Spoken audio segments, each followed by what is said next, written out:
Digestive system.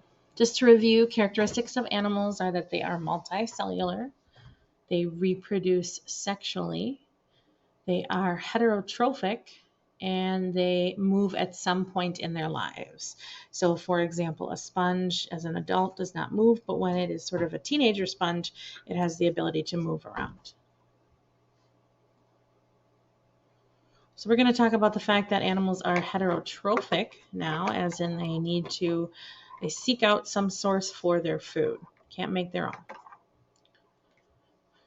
So questions that we're going to answer here are: why do organisms need food? How does digestion work? How have digestive systems evolved? And what is the digestive system's role in maintaining homeostasis? So why do organisms need food? Well, we need energy. I bet you've felt that energy when you're missing it after you need a snack or something. You kind of feel a little bit pepped up after having something. Without a constant input of energy, we get entropy. Entropy is the tendency of things in nature to go towards disorder. The organism will become disorganized, essentially, or dead, is another way to put it. And the ultimate energy source, of course, you should know this already, is throwback to ecology, is not, in fact, Monster Energy drinks. It's the sun. Living things obtain food in one of two ways. They can be autotrophs or they can be heterotrophs. Examples of autotrophs would be any kind of plant. Some microorganisms are autotrophic. They can feed themselves via photosynthesis. And then heterotrophic would be eating. Mushrooms don't really eat. Like they don't have a mouth per se, but they sponge off of another organism and get the nutrients from that. Or like a killer whale eating a seal. Those are heterotrophic. So auto meaning yourself or itself, and hetero means something different. So heterotrophic eats something else. Autotrophic can make its own food.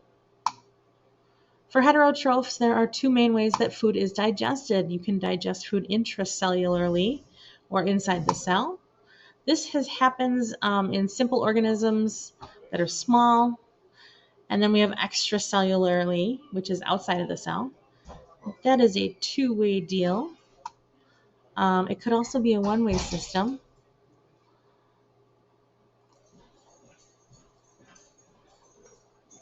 Five steps of digestion. So first, of course, we have to get the taco that we're going to eat for lunch.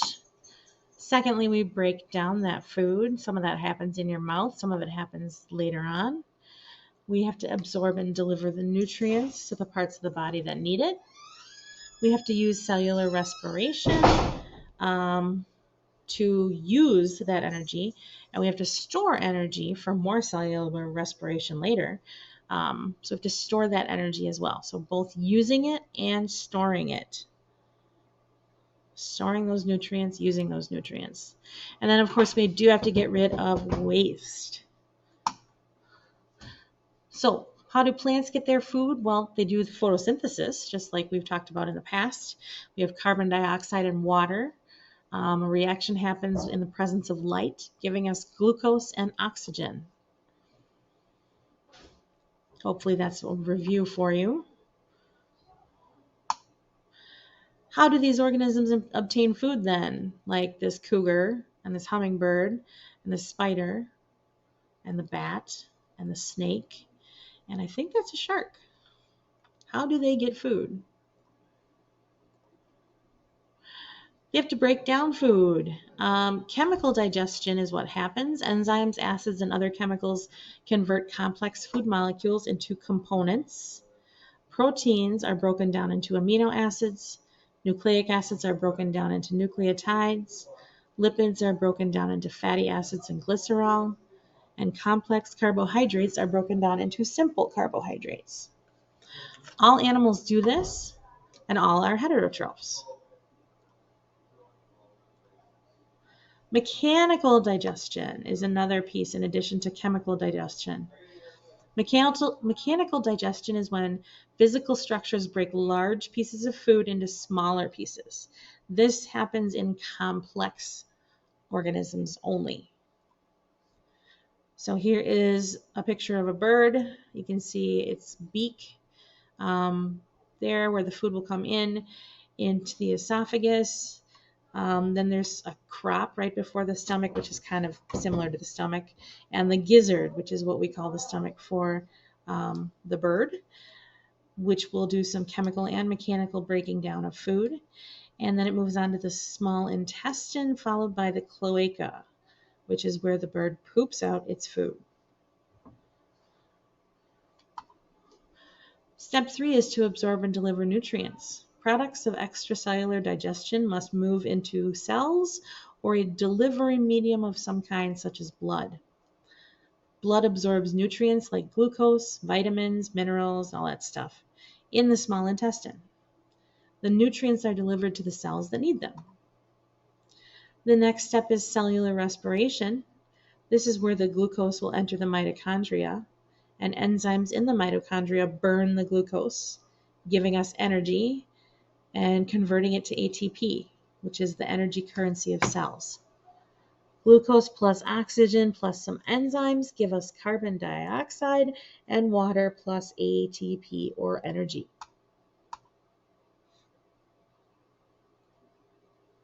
And step 5 is getting rid of waste. Another way to say that is excretion. It looks like perhaps a bunny rabbit got rid of some waste here in this lovely picture. So how does the digestive system get help from the nervous system and the skeletal muscular system and the respiratory system and the circulatory system?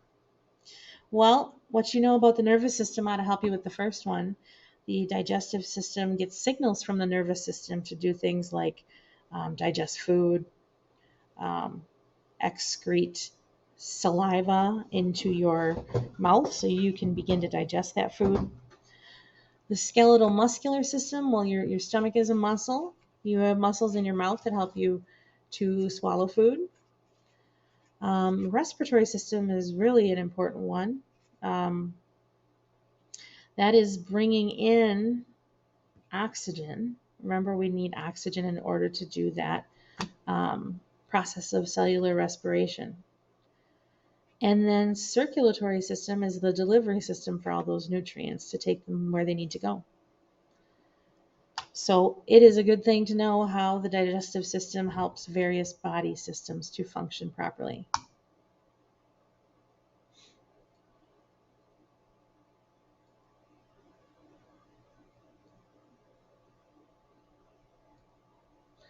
So digestive system helps various body systems by providing energy for all the other systems to work. Without your digestive system, you would be dead.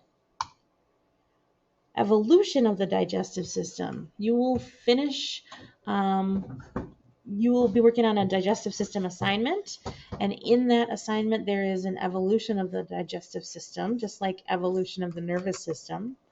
And you're going to look at paramecia, hydra, crayfish, and mammals and see what their digestive systems, how they evolved. There's your paramecia, hydra, crayfish, and mammals. We have a chimpanzee there. Paramecium digestion. Paramecia are one-celled, so unicellular protists. Cilia, those little kind of hair-like things that are on the outside, move the paramecia and food enters the oral groove. Nutrients diffuse throughout the cell. Glucose is burned in cellular respiration, and it is done in the mitochondria. And the wastes are released through exocytosis via the anal pore. For a hydra, which is related to a jellyfish, the tentacles sting food. It's a cnidocyte, it's called, and move it through the mouth into the gastrovascular cavity. Digestive enzymes are released into the cavity. Nutrients are absorbed by cells and moved by diffusion. And glucose is burned in cellular respiration in the mitochondria. That one keeps showing up. Wastes are excreted through the gastrovascular cavity and exit through the mouth. Oh, that's pleasant. They eat and they poop through their mouth. Here are what hydra tentacles look like, the cnidocyte. So it's sort of coiled back in this picture on the far left, and then it strikes out and is discharged in the picture on the right next to the one on the left there. And then we've got on the far right what it looks like when you get stung by the cnidocyte of a hydra.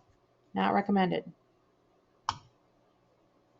The cnidocyte contains the nematocyst trigger and filament, like you can see in the picture. When triggered, the filament shoots out and delivers the poison. The tentacles move the prey to the mouth. So there's cnidocysts on the tentacles. You can see if you look really close, they're kind of like little barbs. And then if you look at the picture on the right, we've got a much larger barb with the discharged cnidocyst. Crayfish are arthropods.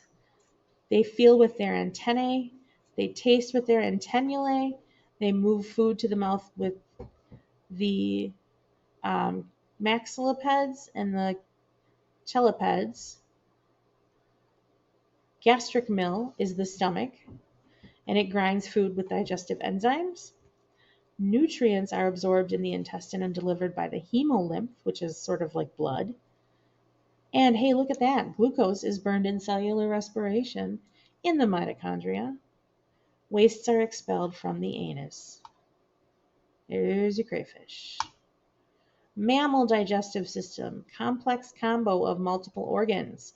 One way, thank goodness, movement of food from the mouth to the anus. So here's a picture of the digestive system in humans. It starts in the mouth. Salivary glands produce saliva. Chemical digestion begins. In the mouth, mechanical digestion begins. Down the esophagus and into the stomach. We've got a number of organs involved in digestion, including the liver, the gallbladder, the pancreas.